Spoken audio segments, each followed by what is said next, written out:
Judul, Pelat yang Tak Pernah Pulang. Di sebuah desa kecil yang sunyi, di mana kabut seringkali memeluk pepohonan lebih erat daripada sinar matahari, hiduplah seorang pria bernama Raka.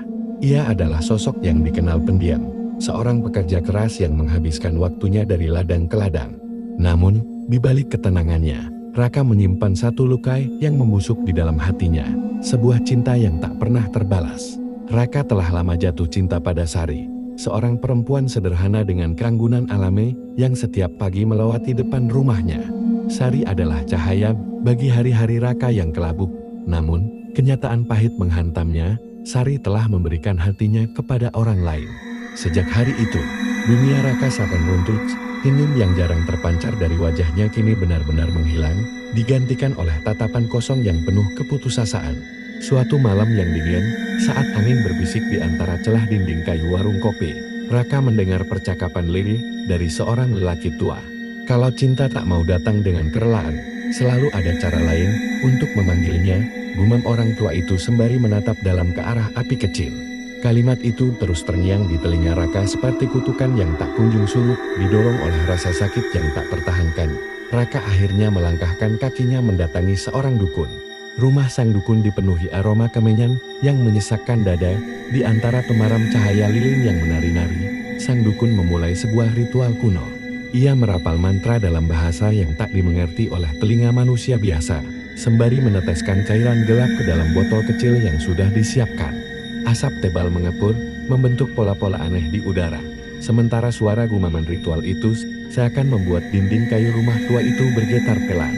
Tanpa banyak pertanyaan, sang dukun menyerahkan botol kecil berisi cairan keruh yang bergejolak pelan. Pelet ini akan membuatnya datang kepadamu, ucapnya dengan suara sarak yang membuat bulu kuduk berdiri. Tapi ingat Raka, sesuatu yang dipaksa tidak pernah benar-benar tinggal sebagai milikmu. Raka pulang dengan tangan yang gemetar hebat. Ia tidak menyadari bahwa sejak botol itu masuk ke dalam rumahnya, malam-malamnya tidak akan pernah sepi lagi. Sesuatu telah terbangun. Beberapa hari setelah pelat itu digunakan, sebuah perubahan drastis mulai terjadi. Sari, yang sebelumnya tak pernah menoleh, kini mulai sering datang berkunjung ke rumah Raka. Namun, ada yang salah. Suatu malam, ketika Sari duduk diam di dekat jendela, Raka mencoba mendekatinya. "Sari, apa kau merasa nyaman di sini?" tanya Raka pelan, menyentuh pundaknya yang dingin.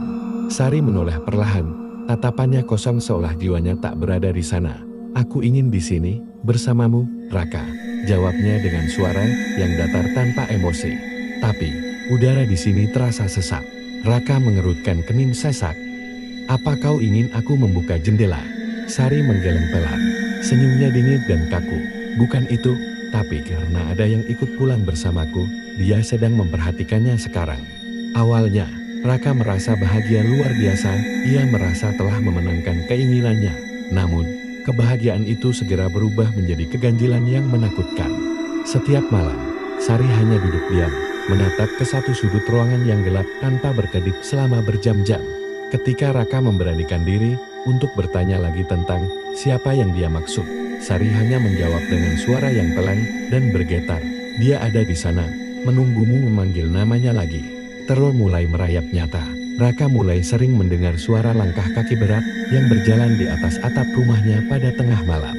Pintu-pintu seringkali terbuka dengan sendirinya, seolah ada tamu tak kasat mata yang bebas keluar masuk.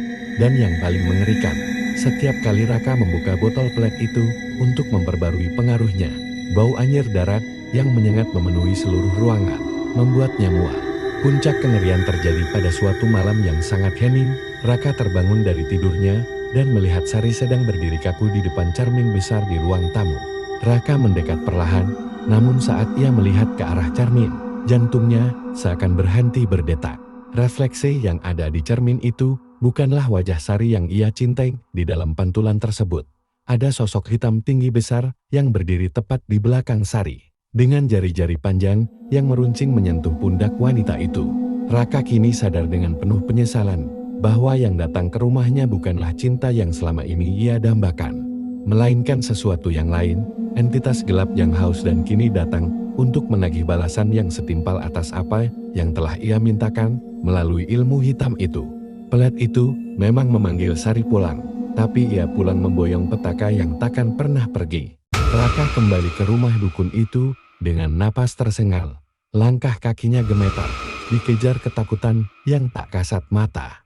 Namun, apa yang ia temukan hanyalah keheningan yang menyesakkan.